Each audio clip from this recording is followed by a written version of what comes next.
Hello, কেমন আছো সবাই? আশা করি প্রত্যেকে খুব ভালো আছো। আমার আজকে মনে হলো যে ডেলি ভ্লগ না দিয়ে কিছু আম, এমন ইউজফুল একটা ভিডিও দিই, যাতে হয়তো সবার না হোক, কিছু কিছু মায়েদের উপকার হতে পারে। তো সেই জন্য আজকে আমার এই ভিডিওটা স্টেপ বাই স্টেপ আমি রিলসের মাধ্যমে, শর্টসের মাধ্যমে তোমাদের সাথে শেয়ার করতে চাই। আশা করি একটু হলেও লাভবান হবে। যেহেতু আমার মেয়ের এখন বয়স 4.5 বছর, আর আমি বিগত 2-2.5 বছর ধরে একটা স্কুলের সাথেও যুক্ত ছিলাম, আগেও ছিলাম, কিন্তু এটা একদম ছোট স্কুল ছিল। তো বাচ্চাদের স্কুল ছিল, সেজন্য প্রথম প্রথম যখন অনেক মায়েরাই আছে যে প্রথম প্রথম বাচ্চাদের হাতে খড়ি হওয়ার পর থেকে টেনশনে ভুগতে থাকে যে আমি আমার বাচ্চাকে লেখা কি করে শেখাবো।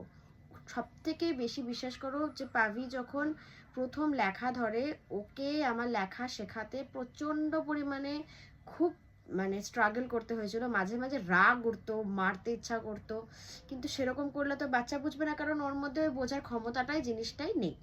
তো সেই জন্য আমি কিছু কিছু স্টেপ ওদের যে ম্যাম ছিল তাদের থেকে দেখে নিজে নিজে অনেক কিছু বের করে করে প্রথম স্টেপগুলো করিয়েছি। তো কিভাবে আমি শিখিয়েছিলাম সেটা নিয়ে কিন্তু ভিডিওটা।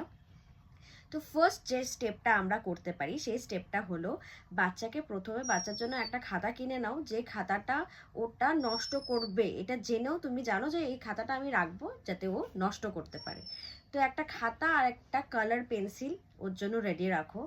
ও যা করুক, ও লেখুক, যা খুশি করুক, কিন্তু ওকে দাও। ওর হাতের মোটর স্কিলটার জন্য প্রথম 1 মাস ওকে ওই কালারটা আর একটা কপি দিয়ে দাও, ও যা খুশি করুক, ওর ওটাই টাইমিং। তো প্রথম 1 মাস যদি এরকম ভাবে যায়, তাহলে কিন্তু বাচ্চাদের ধীরে ধীরে যে হাতের মোটর স্কিলগুলো আছে সেই মোটর স্কিলগুলো কিন্তু ডেভেলপড হবে।